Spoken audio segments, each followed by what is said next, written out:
সখী ভাবনা কাহারে বলে, সখী যাতনা কাহারে বলে।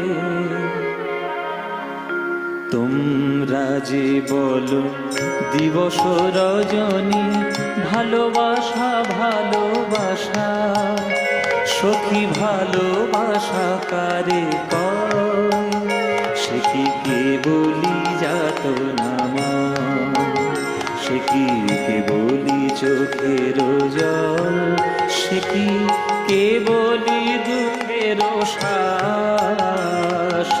লোকে তবে করে কি সুখেরই করে এমন দুঃখের আশ। সখী ভাবনা কাহারে বলে, হৃদয় গৌর হরি হরি বল।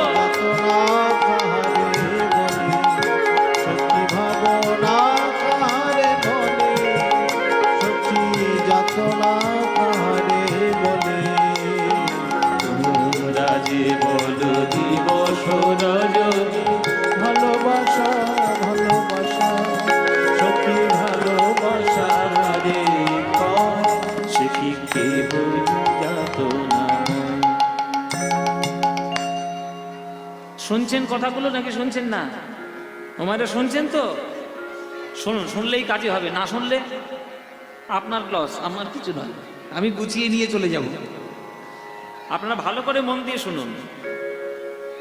ভালো যদি বেসেছ কৃষ্ণকে, আজকের একটা কথাই গিট বেঁধে রাখো, ভালো করে বাবারাও শুনে রাখুন, একটা কথা গিট বেঁধে রেখে দিন। আজকে কৃষ্ণকে যদি তুমি ভালোবাসতে চেয়েছো বা যদি মনে হয় যে কৃষ্ণকে ভালোবাসবো, আমার প্রথম সাজেশন হচ্ছে বাসনা বেশ বাসবে না, কৃষ্ণকে একদম ভালোবাসবে না, কেন সর্বনেশে জিনিস।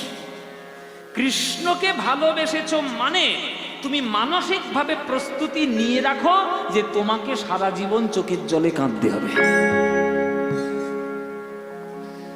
এটা মনে রেখে দিও। কৃষ্ণকে ভালোবাসা মানে, কৃষ্ণকে যদি ভালোবাসার ইচ্ছে হয় তাহলে মানসিক প্রস্তুতি নিয়ে নাও যে তোমাকে সারা জীবন চোখের জলে কাঁদতে হবে। কেননা আজ পর্যন্ত সত্যযুগ থেকে কলিযুগ পর্যন্ত প্রমাণ রয়েছে শাস্ত্রে, যারা যারা কৃষ্ণকে ভালোবেসেছে কৃষ্ণ তাদের কাঁদিয়েছে, কাঁদিয়ে কাঁদিয়ে সোনা তৈরি করেছে। একটা সোনা যেমন উজ্জ্বল হতে গেলে বারে বারে তাকে আগুনের মধ্যে দিয়ে পরীক্ষা দিতে হয়, তবে সোনাটা ঝকঝক করে চকচক করে, তবেই তার 1.5 লক্ষ টাকা করে ভরি হয়ে যায়।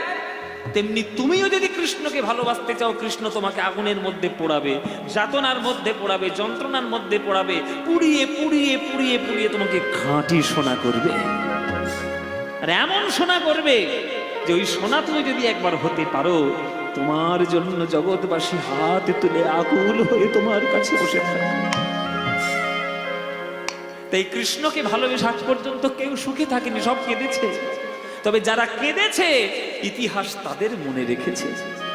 বলো, রাধারানীর মতো কৃষ্ণকে ভালোবাসতে পারবে?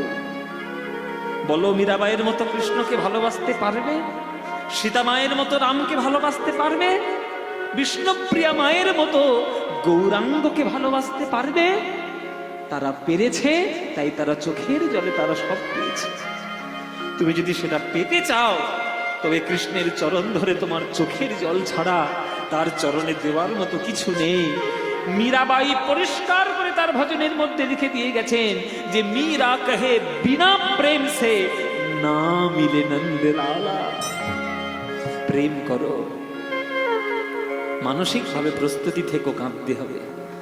আমার চোখে তো সকলি শোভন, সকলি নবীন, সকলি বিমল, সুনীল আকাশ শ্যামল কানন, বিশদ জোছনা কুসুম কোমল, সকলি আমারই মতো, তারা কেবলি হাসে কেবলি গায়, হাসিয়া খেলিয়া মরিতে চায়, না জানে বেদন না জানে রোদন, না জানে সাধের যাতনা যত।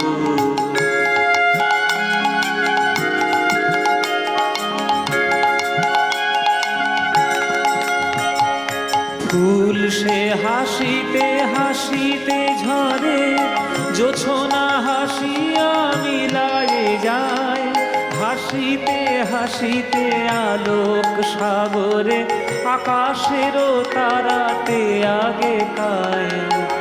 আমার মতন সুখী কে আছে, আয় সখী আয় আমার কাছে, সুখী হৃদয়ের সুখের গান শুনিয়া তোদের জুড়াবে প্রাণ।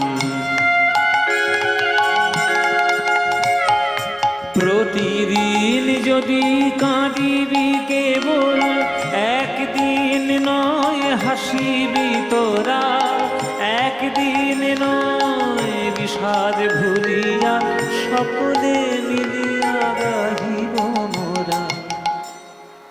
এসব গান শুনলে আর অন্য কোনো গান শুনতে ইচ্ছে করে বাবা? এসব গান শোনার পর অন্য কোনো গান শুনতে ইচ্ছে করবে? এই গানটার পর মনে হবে একটু লুঙ্গি ডান্স শুনি, ভাল লাগবে? এই গানটার পর মনে হবে একটা কাঁচা বাদাম ভাজা বাদাম শুনি, ভাল লাগবে? পচা জিনিস পচা জিনিসই হয়, টাটকা জিনিস টাটকা জিনিস হয়।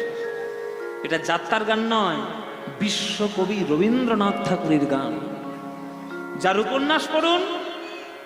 উপন্যাস পড়ুন, গল্প পড়ুন, দেখবেন বেশিরভাগ তার গল্প বিরহে। সে বিরহে ভগবানকে পেতে চেয়েছে, হৃদয়ের মধ্যে তার যে মূর্তি আঁকা ছিল বিরহের মাধ্যমে, প্রেমের মাধ্যমে পেতে চেয়েছে। আর তোমরা ফুর্তির মাধ্যমে ভগবানকে পেতে চাও, জীবনে পাবে না, জীবনে পাবে না ভগবানকে। ভগবানকে পেতে গেলে সাধনা করতে হবে, তার জন্য কষ্ট চাই।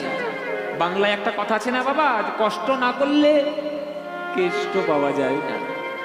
কষ্টের সঙ্গে কেষ্ট দুটোই একেবারে একসঙ্গে মেশানো রয়েছে।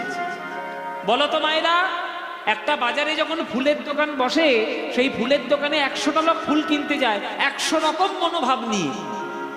কেউ ফুল কিনে নিয়ে আসে কীর্তনের আসর সাজাবো, কেউ ফুল কিনে নিয়ে আসে বিয়ে বাড়ির আসর সাজাবো, কেউ ফুল কিনে নিয়ে আসে মাস্টারমশাইয়ের হাতে দেবো, কেউ ফুল কিনে নিয়ে আসে কোনো মানুষ মারা গেছেন তার চরণে একটু শ্রদ্ধার্ঘ্য জানাবো, কেউ ফুল কিনে নিয়ে আসে একটু ঘরটা ভালো করে সাজাবো, আবার কেউ ফুল কিনে নিয়ে আসে গোবিন্দের চরণে পুজো দিয়ে সেবা করব। এই এতগুলো ফুল যে এতগুলো জায়গায় গেল, কোন ফুলটার সব থেকে ভাগ্য ভালো হলো? কোনটা গেছে বলে? যে গোবিন্দ চরণে সেবায় চলে গেল। তাহলে একটা ফুল যদি গোবিন্দের চরণে পড়ে সেবায় লাগিয়ে নিজের জীবনকে ধন্য করতে পারে, আপনারা তো মানুষ, অনেক শ্রেষ্ঠ জন্ম পেয়েছেন, 84 লক্ষ জনের মধ্যে শ্রেষ্ঠ জন্ম হচ্ছে মানব জন্ম। তাহলে এত জন্ম শ্রেষ্ঠ থাকতে আপনি মানব জন্ম লাভ করে, শ্রেষ্ঠতর জীবন লাভ করে আপনি কেন জীবনটাকে ওয়েস্ট করছেন? কেন? আগামী জন্মে কি হবেন, আগের জন্মে কি ছিলেন আপনিও জানেন না, আমিও জানি না, জগতের কেউ জানে না। তাহলে সুযোগ যখন আমি এই জন্মটা পেয়েছি, সুস্থ একটা দেহ পেয়েছি, কেন আমি বৃথা নষ্ট করব? আমি ফুলের মতো গোবিন্দের চরণে বিকিয়ে দেব, ফুলের মতো গোবিন্দের চরণে বিকিয়ে দেব। যদি বিকিয়ে দিতে পারি, ওই রজনীগন্ধা পদ্ম ফুলের যেমন ভাগ্য হবে, তেমনি আমারও ভাগ্য হয়ে যাবে। শুধু ফুলের মতো। আপনারা বিশ্বাস করুন বাবা, আপনাদের ভেতর থেকে এই যে জটিলতা, কুটিলতা, কুমন্ত্রণার মনোভাব একবার সরিয়ে দিয়ে দেখুন, একবার সরিয়ে দিন, দেখবেন আপনার জীবন থেকে এত সুগন্ধ বেরোবে যে আপনার সুগন্ধে জগৎ সুগন্ধিত হয়ে যাবে। যতদিন নরেন্দ্রনাথ দত্ত ছিলেন, ততদিন তার সুগন্ধ প্রকাশ হয়নি। ওই পাগলা ঠাকুর রামকৃষ্ণ ঠাকুরের পাল্লায় পড়ে সে যখন বিবেকানন্দ হলেন, তার সুগন্ধে জগৎবাসী সুগন্ধিত হয়ে গেল এক নামে। ওই জন্যই বলছি, ফুলের মতো তোমরা পবিত্র যখন, জীবনটিকে সুগন্ধিত করো। প্রতিদিন যদি কাঁদিবি কেবল, একদিন নয় হাসিবি তোরা, একদিন নয় বিষাদ ভুলিয়া সকলে মিলিয়া গাহিব মোরা। ভাবনা কাহারে বলে সখী, যাতনা কাহারে বলে, তোমরা যে বলো দিবস রজনী, ভালোবাসা ভালোবাসা সখী ভালোবাসা কারে কয়, সে কি কেবলি যাত নাময়, সে কি কেবলি যাত নাময়, সে কি কেবলি যাত নাময়।